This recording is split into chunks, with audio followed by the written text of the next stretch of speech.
We're talking at a fairly newsworthy time here. We have national elections upcoming in Indonesia. What are you doing to support the political process? And what kind of political environment do you hope the outcome of those elections will reflect? Well, it's pretty incredible that Indonesia, the third, fourth largest democracy in the world, goes to vote. So far, things have been extremely peaceful, and the parliamentarian elections on the 9th of April have gone well. So there's anticipation that the elections on the 9th of July will be a vibrant expression of democracy by the Indonesian people.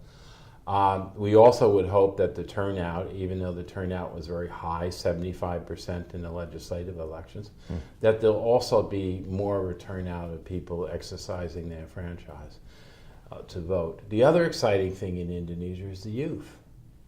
You have roughly 1/3 of the population under 24 years of age. There's a big amount of that population that will be voters in a presidential election for the first time. And they're going to be a new voice and a significant voice coming in the future in Indonesia. We have worked very hard, and we have UNDP projects in the civil society organizations. One, to encourage participation, especially among women. We want to make sure that there's more women participating in the parliamentarian elections. Indonesia has about 20,000 posts, both at the district levels, the provincial levels, and the national levels, that are council posts or parliamentarian posts that we want to see more representation on women. And I mean, given that enormous spread, how does someone in your position, maintain such a broad outlook on an incredibly complex political environment that spans just an enormous surface area of the globe? I think there's a realization it's hard to manage an archipelago.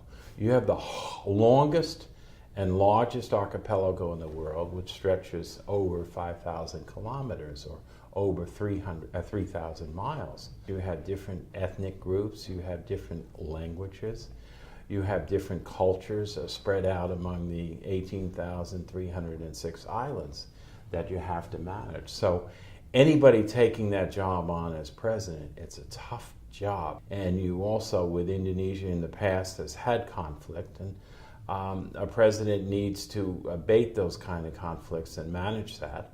He needs to manage a $1 trillion economy, which is an economy which will probably double in the next 20 years or 25 years. And you have to manage the aspirations of the youth and the aspirations of a middle class, of which the middle class will be more than 133 million people by 2020, 2025. So it's a really hard challenge in terms of how somebody as president needs to move forward on that. And the Indonesian people will exercise their franchise on the 9th of July to determine who's going to be their best choice or their best candidate to take over that presidential office on the 20th of October. Right. And people talk about Indonesia, and people say to me, well, what's the political process? What's happening there? Very few countries in the world have termed out presidents. And you talk about maybe the United States, but how many other countries in the world have a termed out president? Right. Democracy is vibrant, democracy is working.